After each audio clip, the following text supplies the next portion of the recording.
որպես լրագրող էլ կատարյալ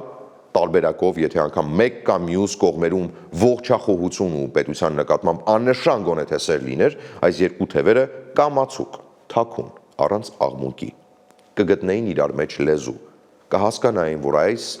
պետության ու եկեղեցու կեղտոտ ներքնազգեստը դաշտ բերել պետք չէ, այն էլ միջազգային դաշտ, ու պետք է զուսպ լինել, չհասցնել սա համային հայությանն ու լուծել խնդիրները ուղղակի իրար հետ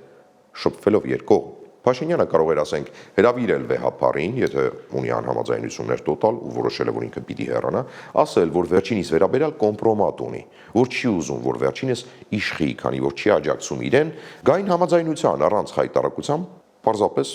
փոխել դեմքերը, լուր հեռանալ, աղմուկ չանել, սկանդալ չսարքել, որպեսզի Հայաստանի քաղաքացիները անկայունության ու տուրբուլենտության զգացողություն չունենային, այլ այդ ընթացքում արարեին, ստեղծեին արժեք հանրապետության համար, վերջապես նորոգվեին հոգեպես ու ֆիզիկապես, մտովի նորոգվեին վերջին աղետներից հետո, բայց ոչ,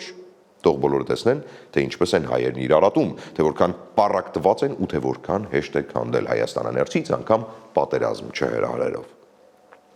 Մեր հոգևոր ու աշխարհիկ իշխանությունները մեզ հիմա հիշեցնում են, որ եթե թուրքը նույն թուրքն է, ապա հայի մեջ էլ բան չի փոխվել, նույն հայն է, արյունակցինատող, հետը բան չկիսող, մշտապես անջատ ու հավետ անհաջող։